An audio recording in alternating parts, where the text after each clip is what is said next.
noches, bienvenidos. Yo soy Mávila Huertas y esto es 2018. De regreso a Roma, el Papa Francisco comentaba qué pasa en Perú, que todos los presidentes terminan presos.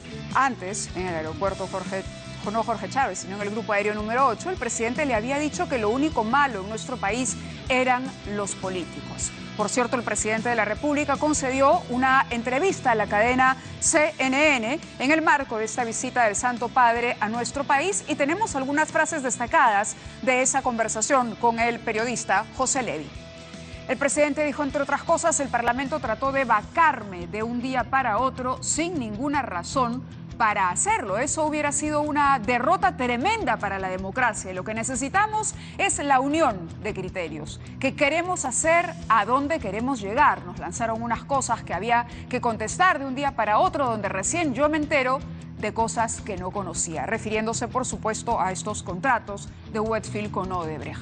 También dijo, esas acusaciones las rechazo totalmente. Eso fue un embate para tratar de sacarme sin ninguna documentación y nosotros nos defenderemos hasta el final.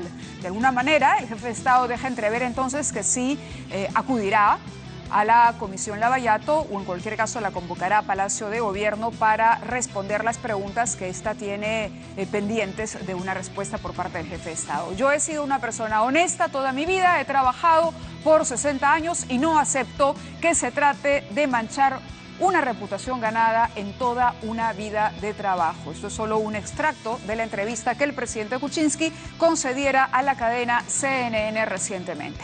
Y muy bien, ya se encuentra con nosotros el ministro de Transportes, Bruno Yufra. Ustedes saben, el viernes tocamos esta decisión del Ministerio de Transportes de dar por terminada cualquier conversación con el consorcio Kunturhuasi, es decir, cerrar una etapa en lo que era el proyecto para la construcción del Aeropuerto Internacional de Chinchero en el Cusco. Kunturhuasi está evaluando una demanda ante el CIADE, que es un tribunal internacional que podría, según el exministro de Economía Alonso Segura, costarle al Estado muchísimo dinero. El ministro Yufra sostiene que eso no va a suceder y para ampliar esa información y decirnos exactamente qué es lo que ha sucedido con Kuntur, está con nosotros esta noche. Bienvenido. Muchísimas gracias. Muchas gracias, Mávila. Gracias por darme la oportunidad de explicar bien qué es lo que ha pasado. Yo creo que el pueblo peruano y en particular el pueblo cusqueño merece una explicación detallada y aquí estoy para responder a tus preguntas. El día de hoy atiende una entrevista en el diario El Comercio donde señala que el aeropuerto de Chinchero se hará de todas maneras, pero definitivamente no con Kunturhuasi. Es correcto. Nosotros hemos resuelto el contrato de una manera unilateral por razones de interés nacional y eso es lo que ha ocurrido en términos de la relación con Kunturhuasi. Sin embargo, el aeropuerto es una prioridad y ese es un compromiso de este gobierno. Tenemos toda la disposición y evidentemente el compromiso de seguir adelante con este importante proyecto para el pueblo cusqueño que ya no puede esperar más tiempo. Ya el aeropuerto de Cusco, como tú bien sabes, está completamente a tope, utilizado a tope y tiene el gran reto Cusco de seguir creciendo su flujo de turistas. Así que este aeropuerto es una solución a esa problemática y no puede demorarse más tiempo. Ya los cusqueños han esperado muchos años en tener el aeropuerto en Chinchero como para seguir demorándolo, ¿no? Cuando uno revisa información sobre el proyecto del aeropuerto de Chinchero en el Cusco, la necesidad de un aeropuerto internacional, uno puede remontarse incluso a los años 70.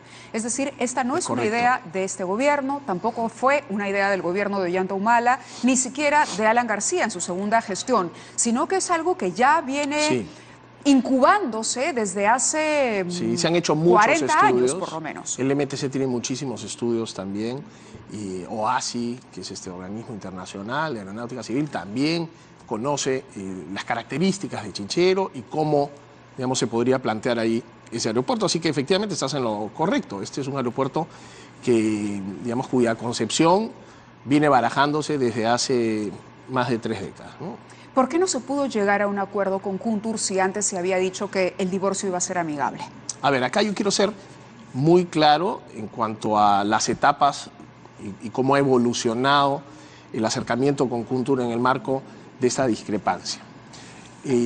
Inicialmente, cuando yo entro a la cartera, plasmamos las posibilidades de llegar a un acuerdo de mutuo disenso y nos comprometimos las dos partes en que así sea. De hecho, tengo algunos documentos que te puedo mostrar donde se sustenta que en primer momento el mutuo disenso, firmado por ambas partes, era una de las opciones. Una. Así es, porque claro, tú puedes decir, oye, me voy a divorciar amigablemente y a la hora que te encuentras en el juzgado o escuchas las pretensiones de las dos partes, el divorcio no termina siendo de mutuo disenso. ¿Cuáles eran las otras opciones?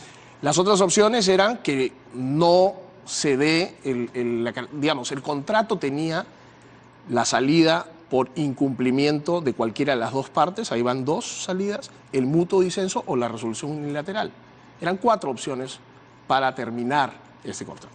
Entonces, frente a la incapacidad en ese momento de llegar a un acuerdo por mutuo disenso, el Estado tomó la iniciativa, digamos, por las condiciones que se habían planteado y la necesidad de defender los intereses del Estado, se tomó la decisión de la resolución unilateral del contrato, que era perfectamente válido. Es una cláusula que ambas partes han firmado. Por interés nacional se puede justificar la resolución unilateral del contrato. Eso se ha acordado el Estado con Cunturuguasi perfectamente en el marco del contrato, así que no hemos incumplido esas condiciones.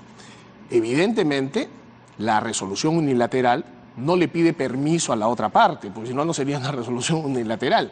No implica que esa resolución o las causas detrás de la resolución las tenga que aprobar la otra parte, porque si no, no sería una resolución unilateral.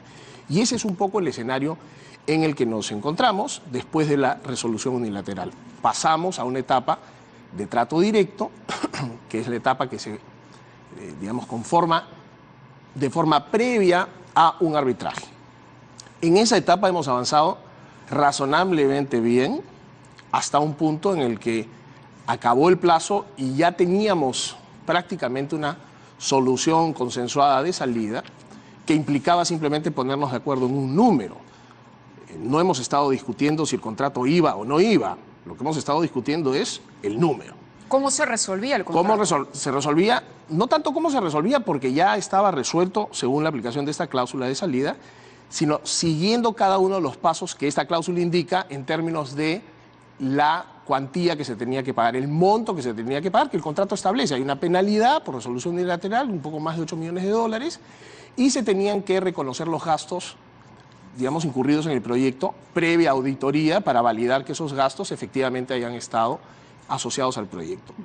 Y es en ese contexto en que el Estado pide, para no seguir demorando más, porque insisto, eso es importante reconocer, las más de 300 hectáreas que tenemos nosotros, 370 y tantas hectáreas. 347. Son un poquito más porque en realidad hemos comprado otros terrenos, pero las más de 370 hectáreas que tenemos son del Estado. O sea, es tierra del Estado que se puso en materia de concesión mientras duraba el contrato y una vez resuelto el contrato tienen que regresar a manos del Estado. Y esa es un poco la figura que se dio dentro del trato directo.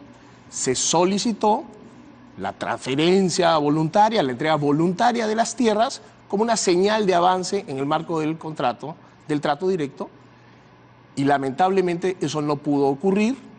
Establecimos que una fecha para esa entrega, yo he estado personalmente en Chinchero, el alcalde de Chinchero, la población de Chinchero, el notario que se llevó, y lamentablemente no ocurrió la transferencia. Ellos enviaron un abogado que no tenía poderes para la firma del acta, y además en ese momento quisieron incluir en el acta una glosa que ciertamente era inaceptable para el Estado, que en vez de que sea una entrega voluntaria de tierras, como es la única forma que podía darse, sea una transferencia donde ellos dejaban claramente que no era una entrega voluntaria, por lo tanto se podría interpretar que era pues una suerte de usurpación y eso pues de ninguna manera el Estado iba a aceptarlo. Lamentablemente eso supuso o gatilló que se rompiera el trato directo en esta etapa por la ausencia de buena fe, en esta En el comunicado que emite Cunturuguasi al enterarse de la decisión tomada por el Ministerio, ellos señalan que habían siempre expresado a lo largo de esta etapa una muy buena fe y que habían cedido muchísimos puntos, incluso sabemos que eran como 10 los puntos que se habían abordado y que había una concesión de varios de estos. ¿Qué es lo que no se pudo finalmente resolver? ¿La devolución de los terrenos? Lo que te acabo de comentar. ¿Y esto por qué? ¿Qué alegó Kuntur para no devolver los terrenos? Mira, eso te lo tendrán que contestar ellos. A nosotros no nos han dado mayores detalles. Simplemente ellos se negaban a una entrega voluntaria de terrenos.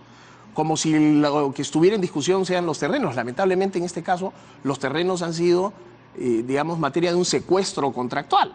Y al terminar la fase del trato directo, que si no me equivoco ocurrió el 13 de enero, ellos ya están en la obligación de entregarlos. Y es así que el Estado se los ha requerido y le ha exigido que entreguen los terrenos. Lamentablemente, como te digo, no se pudo llegar a esa entrega voluntaria, que es la única manera con la cual nosotros podemos recibir los terrenos, no podemos arrancharle. Si le entiendo bien, todo este proceso era para disolver el contrato. No, el contrato ya está. Es decir, el contrato ya estaba resuelto. La aplicación de la cláusula es. ¿Kunturwasi no puede alegar que el contrato sigue vigente? La posición de Kunturwasi en ese sentido, a mi entender, es una posición demasiado exigida. Ellos creen que sigue vigente el contrato, cuando nosotros hemos aplicado la cláusula de resolución unilateral, de caducidad unilateral. Y esa cláusula tiene un procedimiento.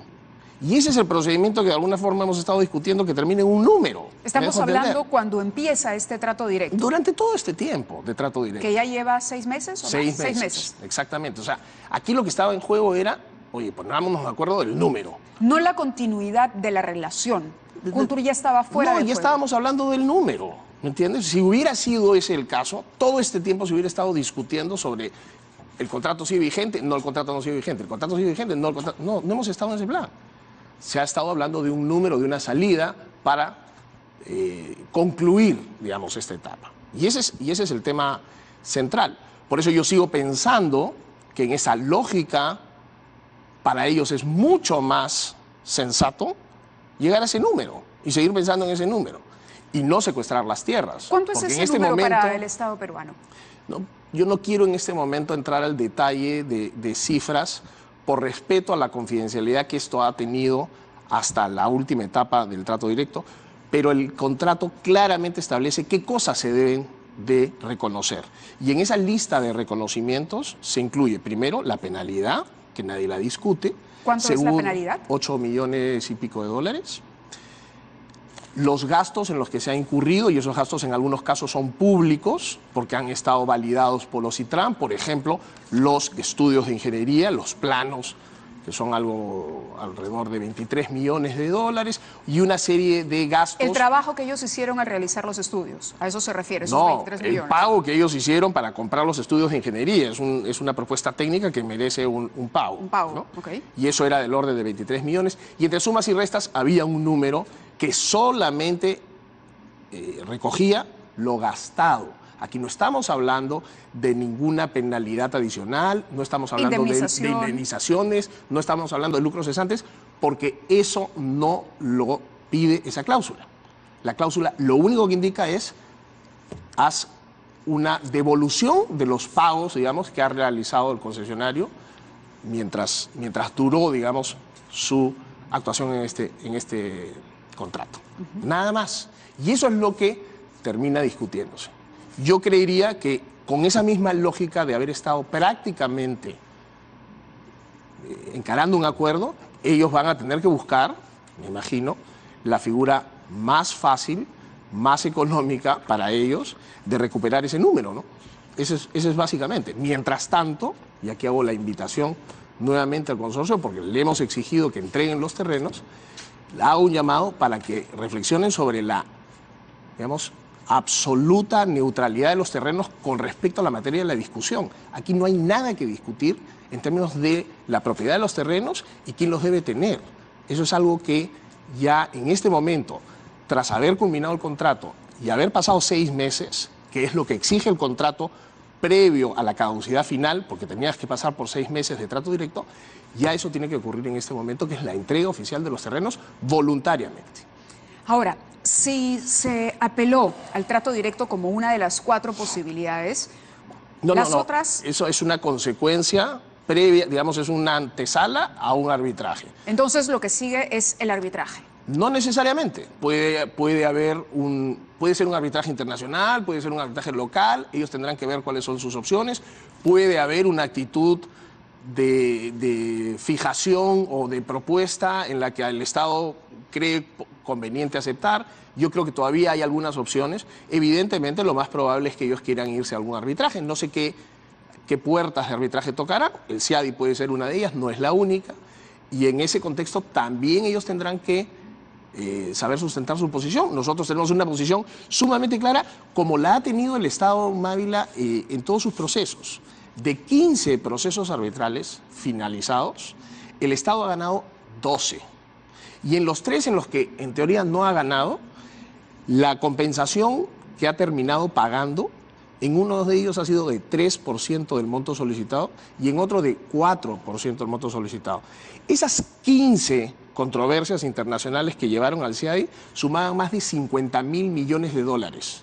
Y lo que el Estado peruano ha terminado pagando como consecuencia de haber, entre comillas, perdido esas 3 opciones ha sido 45 millones de dólares. Es decir, 0.08%. Claro, suena ridículo en comparación a la demanda, lo que se había demandado. Entonces, claro, tú puedes decir que ahora se puede venir una demanda, pues, multimillonaria de centenas de millones de dólares. Eso no tiene ningún sustento, no hay esa posibilidad. Es lo que decía el viernes aquí el exministro de Economía, Alonso Segura. Él decía que esto puede terminar con un juicio en CIADI que nos costaría varios cientos de millones de dólares. En la entrevista que concede usted al diario El Comercio dice, ¿el Estado podría terminar no poniendo nada? ¿Eso es posible? No, yo en esa entrevista me refiero a la segunda etapa de esta historia, que es cuando nosotros empezamos a construir el aeropuerto. Y nos basamos en eso simplemente por hacer pública una propuesta de un gran operador de aeropuertos mundial que nos ha hecho llegar formalmente una propuesta diciendo, oye, yo pongo la plata para hacer el aeropuerto, dámelo por 40 años, yo lo opero y yo me cobro sobre el movimiento comercial del aeropuerto. ¿Como si el nuevo concesionario asumiera la penalidad del anterior? ¿O no, los gastos? No, dos cosas diferentes. Es eso de que no nos termine costando, hace referencia a cómo podría llevarse el proyecto si fuese una iniciativa autofinanciada por un operador. Porque la pregunta que le hacen es, ¿van a tomar los terrenos? Usted responde no. El 13 de enero venció el contrato, o sea que podemos exigir la devolución. Así es. Pero exigir la devolución cuando la otra parte se declara en rebeldía y dice que no va a ceder los terrenos, llevaría a una toma por parte del Estado de esos gobiernos. No, hay mecanismos legales para poder recuperar los terrenos.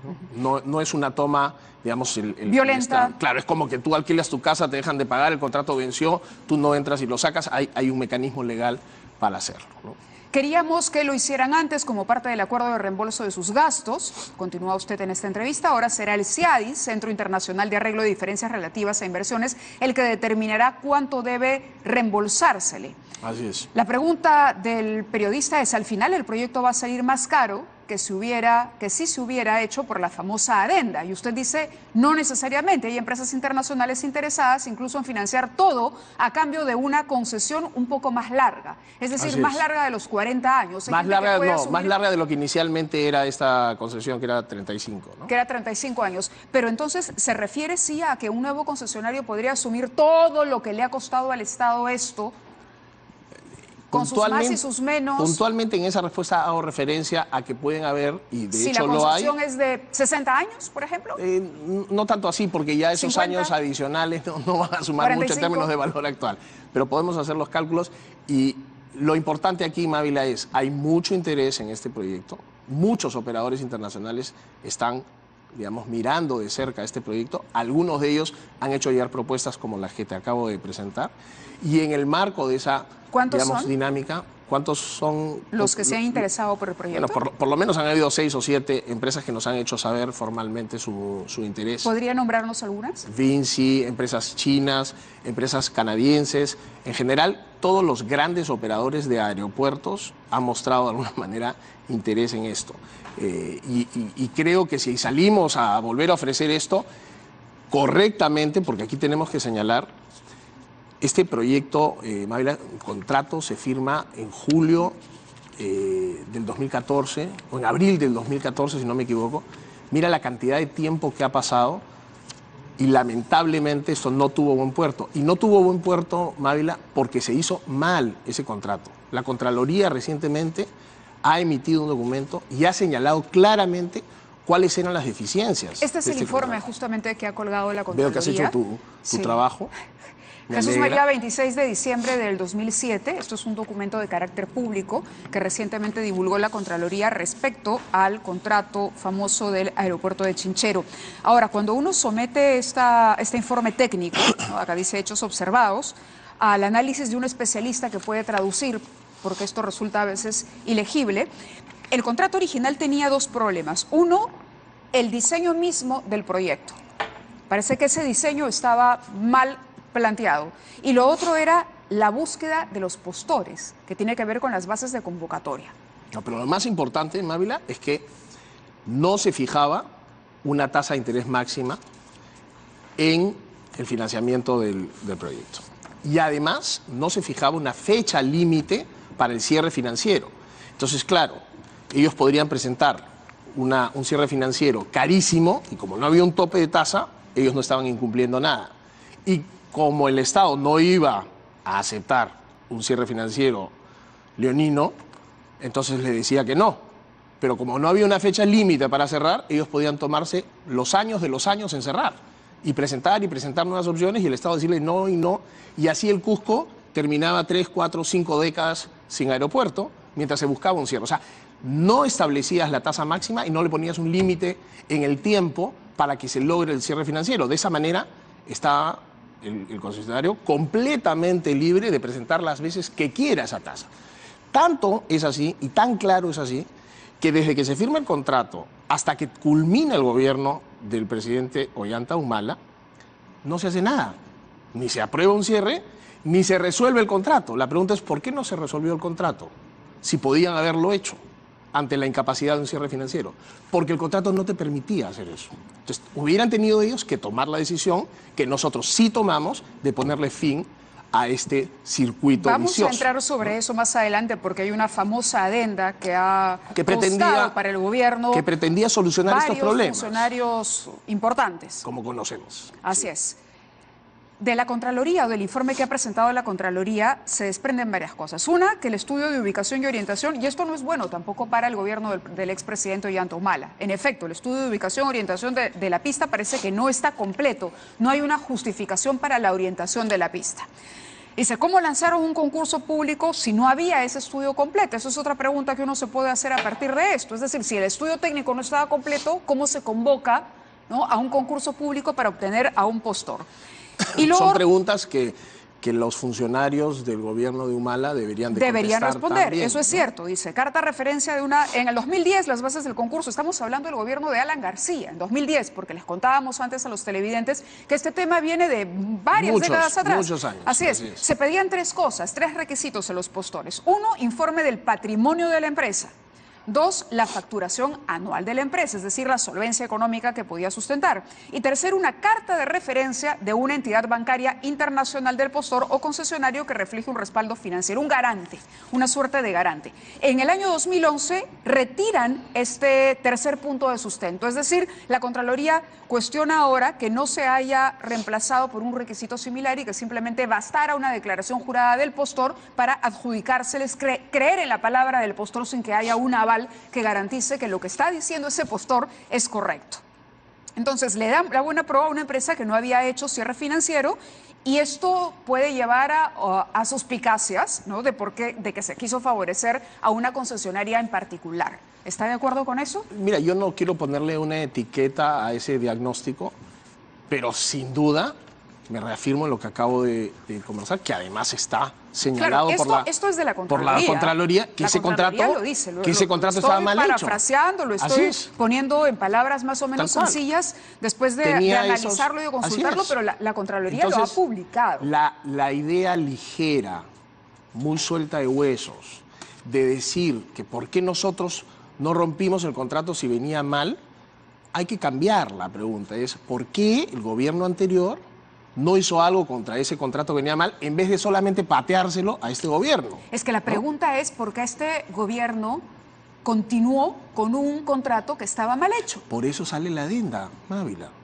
Por eso es que se gesta la adenda. Ahora, le leo porque la declaraciones, adenda, si me permite, que es una corrección al contrato, es una modificación al contrato, la adenda lo que hacía era justamente solucionar los problemas que tenía esto, el contrato inicial. ¿Estudios técnicos de cómo o dónde se iba a construir la pista, por ejemplo, estaban incluidos en la adenda? La parte de los estudios técnicos es una información que nos han hecho llegar en la Contraloría, además de un estudio, por ejemplo, de vientos, que se exigen como mínimo 5 años.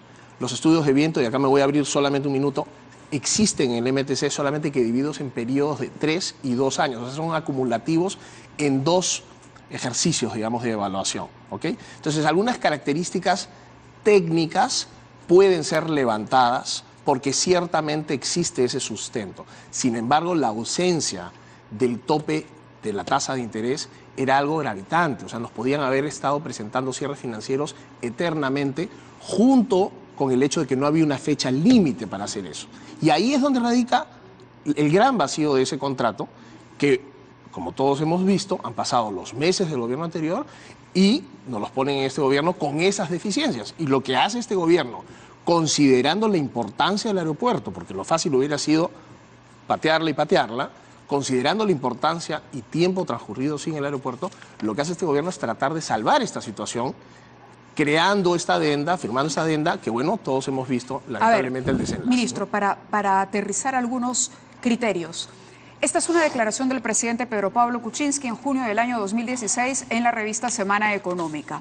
A él se le pregunta sobre los proyectos que están trabados o todavía no ejecutados y él se refiere concretamente y en estos términos al aeropuerto de Chinchero. Dice, en ese caso hay que ayudarlos a levantar la plata, nada más. Dice, yo me voy a ir ahí a cada lugar a destrabar. Es decir, la única objeción que propone el presidente Kuczynski cuando ya es presidente electo en junio de 2016 es el levantamiento del capital para la inversión. Claro, porque el levantamiento de capital supone un costo de financiamiento, Mávila. Y el costo de financiamiento que estaba presentando este concesionario era demasiado alto para el Estado. Entonces lo que se necesitaba era una solución para levantar un capital a un costo razonable. Y esa es básicamente las expresiones. Digamos, encaja exactamente en la línea que te estoy diciendo. Sí, pero hay dos objeciones más por parte de la Contraloría. Una, los estudios técnicos, que no se solucionaban con una adenda. Y dos, el tema de la garantía que tenía que contar o presentar un postor para poder sustentar su solvencia económica, garantizar su solvencia económica. Kuntur no tenía un garante que dijera, sí, esta empresa es solvente. Sí, digamos, pero eso no es, digamos, ¿No lo le más parece importante? Porque pueden haber fianzas que al final de cuentas igual garantizan las posiciones y los compromisos contractuales. Entonces, digamos, un garante puede ser una empresa adicional, te da una seguridad adicional. ¿Ustedes entonces estaban conforme con lo que se había exigido a Kuntur en el contrato anterior? No. Que era solamente un informe del patrimonio y una facturación anual. Nosotros, con eso se daban por Mávila, a contentos. nosotros no nos correspondía estar conformes o no, era el contrato que ya estaba firmado con esas condiciones. Pero me está diciendo que el contrato era malo. Sí, claro, en cuanto a la tasa de interés y a la falta de un límite en el Por eso tiempo, le hago ¿no? la pregunta, ¿por esto no era malo?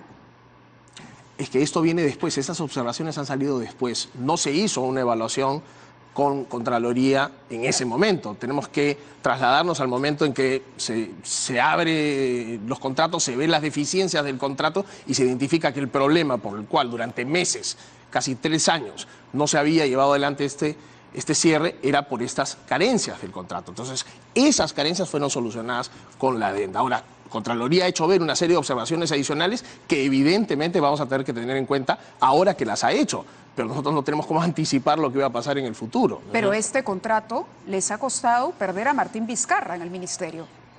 Este contrato les ha costado también que el señor Torne, jefe de campaña del señor Kuczynski en su momento, debido a las reuniones que sostuvo con el Contralor, también tuviese que alejarse del Poder Ejecutivo. Hubo esa historia penosa que todos conocemos. Entonces, ¿no valía la pena estudiar a fondo el contrato? Bueno, después de eso han pasado muy pocos meses y se ha resuelto de forma unilateral. Porque es año y medio ha transcurrido para que hoy, gracias a un informe de una Contraloría que publica esto el 26 de diciembre, después del cuestionado Contralor anterior, sepamos que se había otorgado la concesión a una empresa que simplemente había entregado un informe financiero de modo particular, sin ningún garante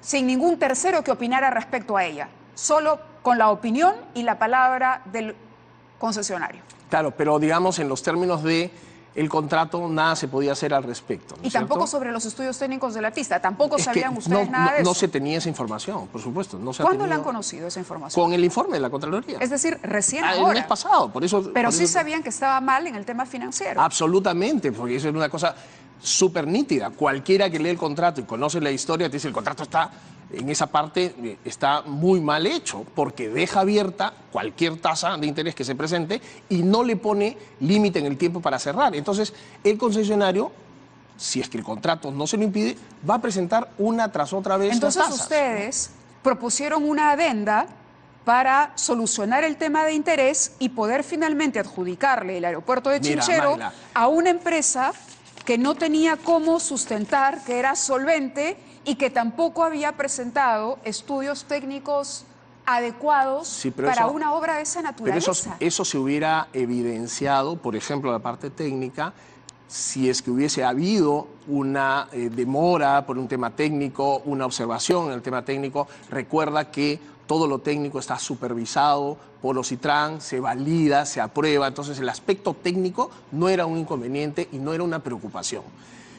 Queda por ver si es que las observaciones que hace la Contraloría son levantadas, porque de pronto... ¿No será porque gente del entorno del gobierno actual era parte de Conturhuasi? De ninguna manera, Magla. O sea, al entorno presidencial. Acá estás reviviendo un fantasma. Le estoy haciendo las preguntas porque me preocupa que ustedes pusieron especial énfasis en el tema de la tasa de interés, en el asunto financiero, pero que esta empresa estaba descalificada a priori. Tenían estudios, no tenían, mejor dicho, estudios técnicos adecuados para construir una pista de aterrizaje de un aeropuerto internacional y tampoco tenían una carta de garantía que decía que la empresa tenía suficiente capacidad financiera para enfrentar un proyecto de más de 600 millones de dólares. Ya, pero eso no es así, tampoco queremos tirarle tanto barro, si se quiere, a cómo se gestó este contrato. El estudio técnico era incompleto. El estudio técnico que se aprobó en su respectivo momento, hasta donde yo tengo detalles nítidos, Mávila, estaba completo. Esos son los estudios de ingeniería que se presentaron en su momento, se validaron, OSITRAN los aprobó y eso es suficiente, la aprobación de los estudios definitivos de ingeniería. Con eso se tiene el aspecto técnico con un check. Pero se acaba de enterar de que eso no es verdad, ministro. Recién me estoy enterando y tenemos que ver a un mes de esta presentación la profundidad de esa observación, porque como te digo, la observación de los vientos, por ejemplo, que también se ha dado, es una observación muy fácilmente subsanable. Piden 5 años de estudios y lo que se tiene en el MTC son 3 años por un lado y 2 años por otro. 3 más 2 suman los 5 años de estudio y se valida esa observación. ¿No se puede hacer siquiera una autocrítica cuando se ha perdido a un ministro de Transportes como Martín Vizcarra, que además es el presidente, cuando se trata de un proyecto que políticamente le ha costado al gobierno muchísimo? En palabras de la señora Mercedes Arauz, incluso la adenda era políticamente inviable.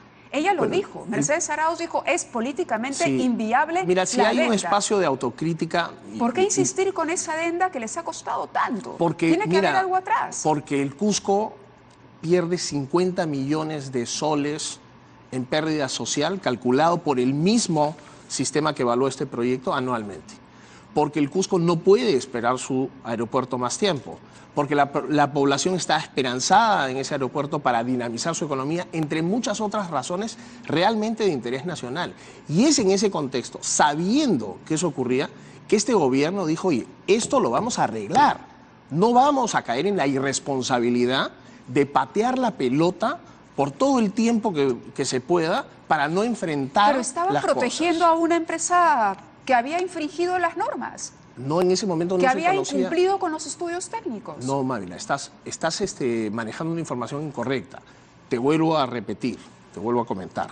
Los estudios técnicos estaban aprobados perfectamente por OSITRAN, por el MTC, que son los estudios definitivos de ingeniería, que son los estudios técnicos. Aunque el señor Schack diga ahora que no es así. Es que el señor Schack está haciendo observaciones a posteriori. Entonces, en la foto, cuando Pero nosotros... sobre el contrato original Pero a ver, que Mávila, ustedes recibieron cuando asumieron este gobierno. cuando nosotros llegamos al gobierno, Mávila, vimos qué cosa estaba presentado para este proyecto. Había un contrato firmado que no tenía el cierre financiero, que era muy problemático en términos del manejo que suponía una figura como tal, y habían unos estudios de ingeniería que no tenían ningún problema. Entonces, nosotros en ese momento, claro, viendo hacia atrás, tú podrías decir, oye, ¿por qué no le pediste otra observación al estudio? ¿Por qué íbamos a pedir una observación al estudio si en ese momento la foto era estudios aprobados? Lo único que cojeaba era la parte financiera porque no se tenía el cierre financiero. Oye, ¿cómo solucionamos la parte financiera? Nadie ponía en discusión los estudios técnicos. Nadie ponía en discusión los estudios de ingeniería. Entonces, tendríamos que estar como medios inspirados para decir qué cosas sometemos a evaluación. Años después ha venido un informe de Contraloría que hace unas observaciones, o sea, en el mes de diciembre.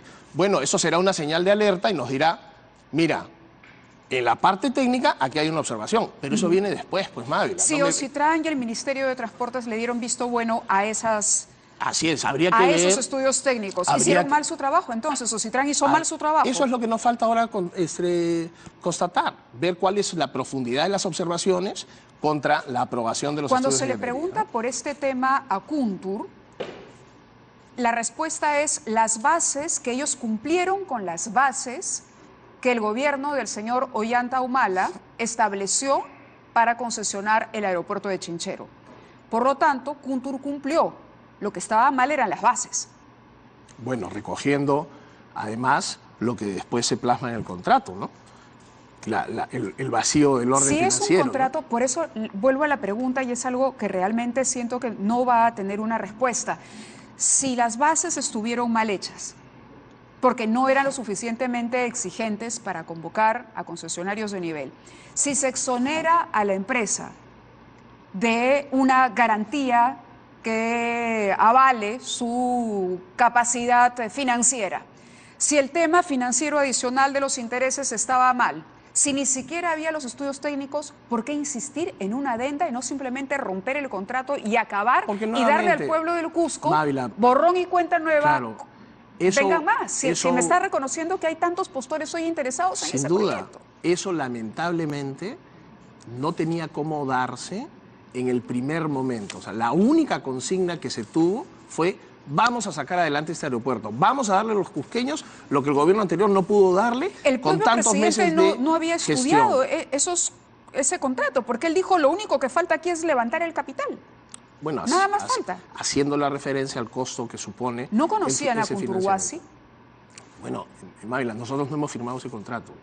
No hemos sido los responsables de la firma de ese contrato. Pero han insistido con ese contrato, han tratado de salvar el contrato. Claro, pero no es una actitud responsable tratar de salvar un proyecto que Cusco espera décadas. ¿No es acaso una actitud responsable decir, bueno, si esto tiene este problema, vamos a solucionarlo de esta manera? ¿No es acaso justo para ellos, Mávila? ¿No dilata la posibilidad de que el aeropuerto se pueda construir? No, te voy a explicar por qué.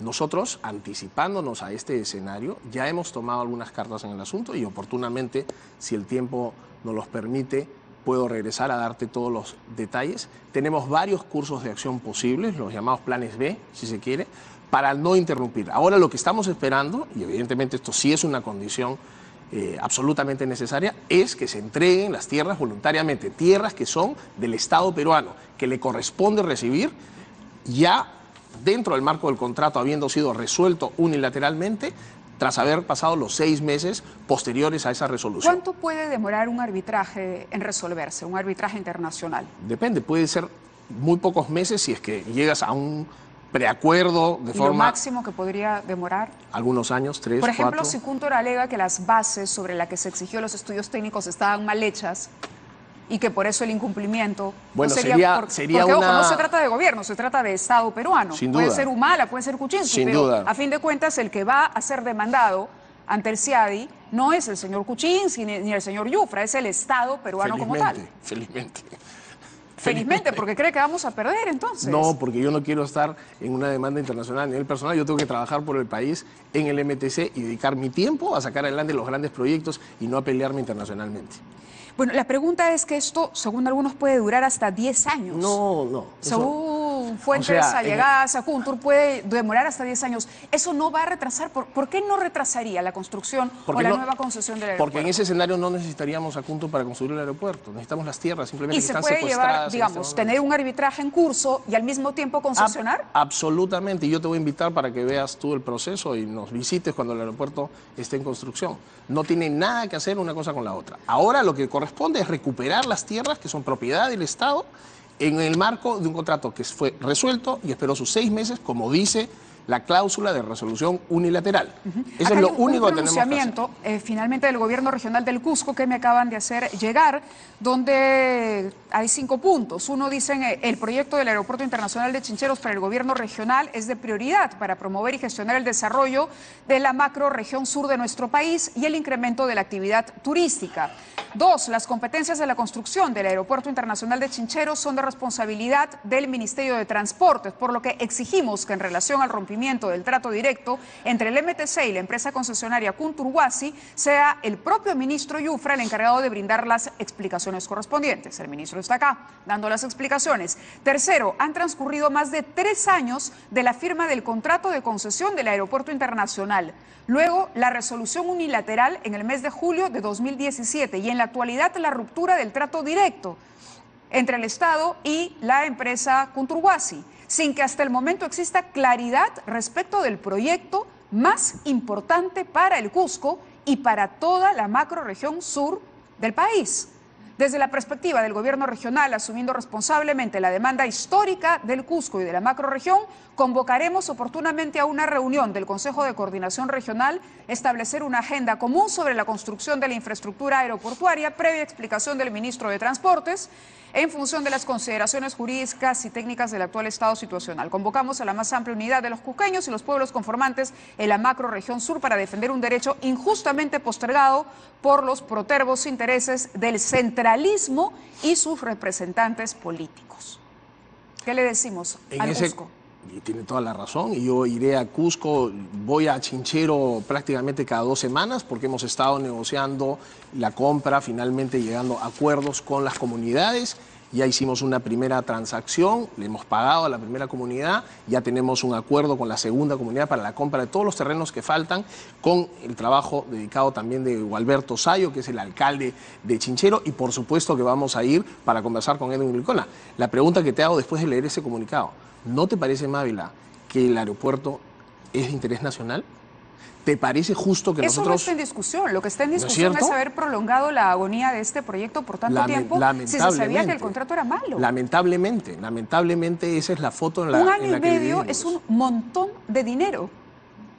Es un montón de dinero. Es tiempo en que no se avanzó la construcción, es la postergación para el Cusco, es ingresos para la gente que iba a participar de este proyecto. Por eso es que nosotros queríamos sacar adelante lo más rápido posible este proyecto. Lamentablemente... Pero con una adenda que no soluciona nada. Por lo menos puede admitir eso, ministro. La adenda no solucionó nada. No, la adenda solucionaba la parte financiera, Mávila, que es lo que no me has dejado explicarte muy bien. Yo encantado puedo regresar a este programa a explicártela perfectamente con más detalles, con más tiempo. Pero la Contraloría ahora está diciendo que con la adenda no era suficiente. Igual iban a objetar el contrato. Pero eso lo está diciendo ahora, eso no lo sabía. Por eso le digo, con la adenda no se solucionaba nada, porque hoy la Contraloría hubiera publicado esto y entonces ya no hubiera sido el gobierno de Humala, sino ustedes los que cargarían directamente con el fracaso del contrato. Es un poquito injusto que nos pidas hace 6 meses que sepamos la información que aparece recién ahora. A la luz de lo que nosotros teníamos como evidencia incuestionable, era aprobación de estudios de ingeniería definitivos, check. Tema financiero, no check. X. ¿Ha sido el Estado incapaz? No le digo su gobierno ni su gestión, el Estado en general, incapaz de poder sacar adelante este proyecto. Evidentemente, eso es una pregunta que no demora nada en contestarse. Este proyecto ha tenido una serie de deficiencias, empezando con este contrato mal elaborado, pero ha habido una incapacidad para gestionar una solución.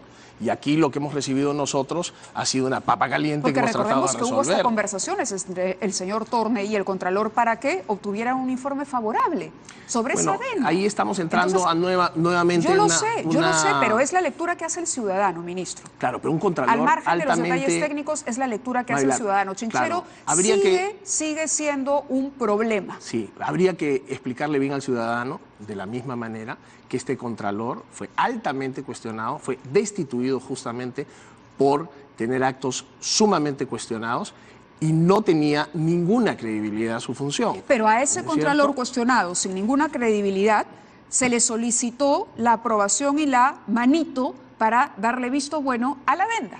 Bueno, ese es un tema que ya se ha tocado muchísimas veces, Mávila. Yo no quiero entrar a revisar esos detalles, si fue una manito o no fue una manito. Para nosotros no fue un pedido de intervención, fueron unos comentarios en el contexto de decir, oye, no te demores tanto, que necesitamos sacar adelante las cosas. Esa es una historia pasada. Ahora lo que tenemos que ver es cómo sacamos adelante este proyecto. Y lo más importante en esa consigna es poder ejecutar de una manera transparente, honesta, como todo lo que estamos haciendo desde el MTC, un proyecto que Cusco no puede verse perjudicado. Es impostergable. Y el requisito es la liberación voluntaria, la entrega voluntaria de las tierras, toda vez que ya pasó el tiempo que el mismo contrato exige esperar, que son los 6 meses del trato directo. Correcto. Ahora estamos frente a esta posición y esperamos que el concesionario entre en razón y no secuestre los terrenos como ilegalmente en este momento lo está haciendo. Correcto, ministro. Le agradezco su presencia en el programa. Gracias a ti por la oportunidad. Suerte, sobre todo por lo que significa Chinchero para el Cusco y para el país, cuando tenemos varios retos por cumplir, uno de ellos sobre todo la descentralización, ¿no? Sin duda. Este es el segundo aeropuerto más importante del país. Así es. Recibiría vuelos internacionales, operaría en la noche. Digamos, el beneficio para el flujo turístico del Cusco es incalculable. Entonces, es momento de darle una solución definitiva. ¿Se puede estimar en cuánto dinero está perdiendo Cusco y el Perú? La pérdida social de no tener el aeropuerto es aproximadamente 50 millones de soles anuales. Esos son los cálculos que se presentaron en la evaluación del proyecto. 50 millones de soles. Esa es la pérdida social. O sea que en lo que va del gobierno hemos perdido 75 millones. Súmale todo lo que se perdió el gobierno anterior también por la patadita. Ese es el problema de dejar tirando las cosas, ¿no? Y no enfrentar la solución. No, en total, imagínense, los 75 más todo el resto, un montón de plata. Suma un número grande. Muy bien, ministro. Gracias por estar con nosotros. Ahora. Vamos a achicarlo. Sí, de eso se trata. Le deseo mucha suerte en lo que viene por delante y gracias, ojalá Mávila, el gobierno pueda concluir con buenas noticias para Chinchero y el Cusco. Para eso estamos trabajando a tiempo completo. Le agradezco nuevamente que esté aquí. Nosotros hacemos una pausa y regresamos con más noticias.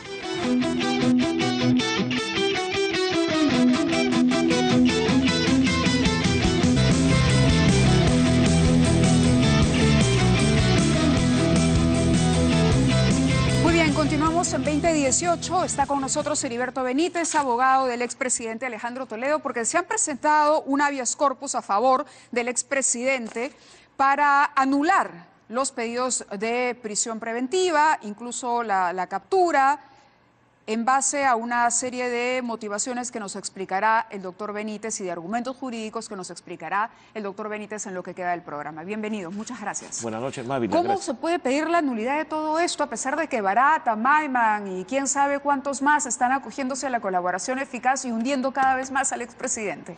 Bueno, porque la columna vertebral que le permitió al Ministerio Público y al Poder Judicial dictar estos arbitrarios mandatos de prisión preventiva contra Alejandro Toledo y Elian Carp es que Barata había dado una versión, pero esta no estaba corroborada, ni verificada, ni comprobada. Y acaba de salir una resolución del Poder Judicial el viernes último que ha otorgado la libertad a 3 personas que estaban comprometidas en este caso, y el Poder Judicial le ha dicho: si un aspirante a colaborador eficaz hace una declaración y esta no está corroborada, no se puede utilizar para dictar una prisión preventiva. Sin embargo, Alejandro Toledo, con el testimonio de Barata, sin estar corroborado, le dieron prisión preventiva. Y eso lo usaron para, en el caso de Cotema, también darle una segunda prisión preventiva y una a Elian Carp. La pregunta es, ¿cómo sabe usted que no está corroborada? Porque, por 2 razones. Una, porque acaba de decirlo el Poder Judicial que hasta hoy no está corroborado, y 2, porque el fiscal Hamilton Castro hizo una conferencia de prensa el 8 de enero y dijo: todavía a fines de marzo estaremos cerrando el tema de la colaboración y lo estaremos entregando al juez a fin de que se pueda pronunciar. O sea, todavía no ha llegado. Y es más, cuando se dictó la prisión preventiva de Alejandro Toledo era el 9 de febrero del 2017. menos aún estaba corroborada, solo tenía un testimonio. Incluso el fiscal en la audiencia dice, señor juez, de aquí en adelante voy a pedir al Hotel Marriott que me confirme si hubo una reunión, a Palacio de Gobierno si el señor Barata entró, a los bancos del extranjero a ver si es cierto que había movimiento o no.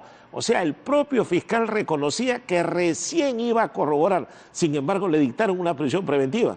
Entonces, aun cuando ha transcurrido casi un año, esa decisión es nula y por eso nosotros consideramos a través del habeas corpus que debe anularse la prisión preventiva contra Alejandro Toledo, anularse la prisión preventiva contra el ERCAP, anularse las órdenes de captura nacional e internacional en Interpol y dejarse sin efecto el requerimiento de extradición contra Alejandro Toledo. De extradición. Claro, ahora, porque mire, esa extradición, Mávila, esa extradición también tiene como base el testimonio de Barata, que no ha sido verificado, y además el de Joseph Maiman, que estaría también puesto y que tampoco ha sido corroborado hasta la fecha. Para que una persona se acoja a la colaboración eficaz, tiene que otorgar pruebas, es decir, es a priori que se acepta la colaboración eficaz de tal o cual persona. No se acepta, no se admite como colaborador eficaz a alguien porque quiere hacerlo. Se le exige una serie de condiciones, es decir, ni Barata ni Maiman serán colaboradores eficaces si no ofrecen pruebas. En el caso de Barata el asunto está prácticamente resuelto y entiendo que en lo de Maiman también. Entonces, ¿por qué dudar de eso si la justicia misma garantiza que un colaborador eficaz cumple con los requisitos? Porque para que haya un colaborador eficaz, primero tiene que haber un acuerdo entre la persona que se somete y el Ministerio Público para ver qué información da. Luego la persona otorga información que tiene que ser verificada, corroborada y comprobada por el Ministerio Público. Luego de todo ello, el fiscal presenta el caso al juez para que el juez dé una resolución y diga efectivamente esta persona es colaborador eficaz. En el caso de Barata y de Maiman, ellos son aspirantes a colaboradores eficaces que han dado información y que todavía no ha terminado de ser corroborada. Y es más, el 9 de febrero, cuando dictaron la arbitraria prisión preventiva de Alejandro Toledo, no estaba corroborado nada. Hace un año no había nada. Puro, doctor. No, eso lo ha dicho. Eso es papeleo puro, porque lo que ha dicho Barata cuando le entrega el dinero y lo deposita en las cuentas de Maiman ha sido corroborado por el propio Maiman, que dice, sí, yo puse mis cuentas a disposición de estos pagos, y Alejandro Toledo decía que eran donaciones. Ya. Las cuentas existen, ya, las transferencias también. Mávila, ¿cuándo lo dijo Maiman eso? En octubre de este año. Y la prisión la habían dictado en febrero. Pero porque no le quedaba otra, porque ya el testimonio de Barata había sido corroborado. No, todavía. La ruta del dinero ya había sido todavía no verificada. estaba corroborado, porque cuando Barata da su testimonio, el fiscal pide la prisión preventiva a Alejandro Toledo y le dice al juez, recién voy a oficiar a los bancos para verificar si estos movimientos son ciertos. Recién voy a ver en Palacio de Gobierno si Barata fue o no. Y recién voy a ver si hubo o no la reunión esta famosa del Hotel Marriott. ¿Por qué espera hasta ahora para presentar el habeas corpus? Porque en ese momento nosotros apelamos y lo rechazaron. Presentamos queja de derecho y la rechazaron. Pedimos nulidad y la rechazaron. Presentamos un habeas corpus y lo rechazaron de plano. Entonces, Alejandro Toledo no ha tenido acceso a la justicia.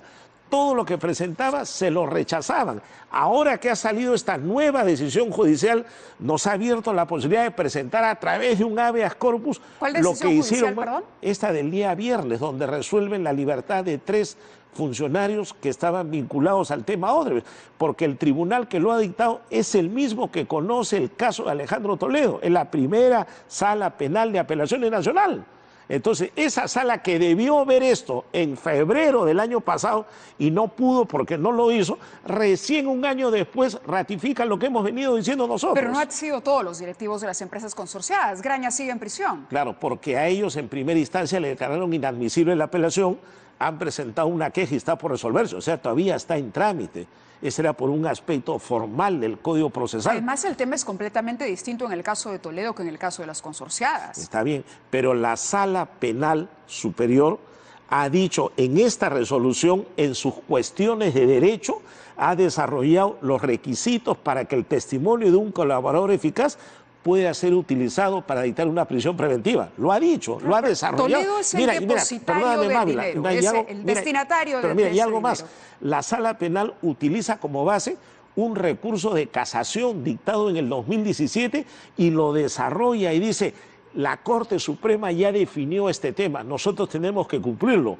Entonces, si hubo un abuso contra los funcionarios ahora que han sido liberados, con mayor razón existió en febrero del año pasado contra Alejandro Toledo. Pero es que se trata de casos distintos. No, pero una cosa es haber contribuido al pago de una coima y otra cosa es ser el receptor de la coima, cuando además eres el presidente de la República, y entregar una obra de la envergadura de la Interoceánica a cambio de ese soborno. Ya, ese es un tema que se definirá en el desarrollo del juicio.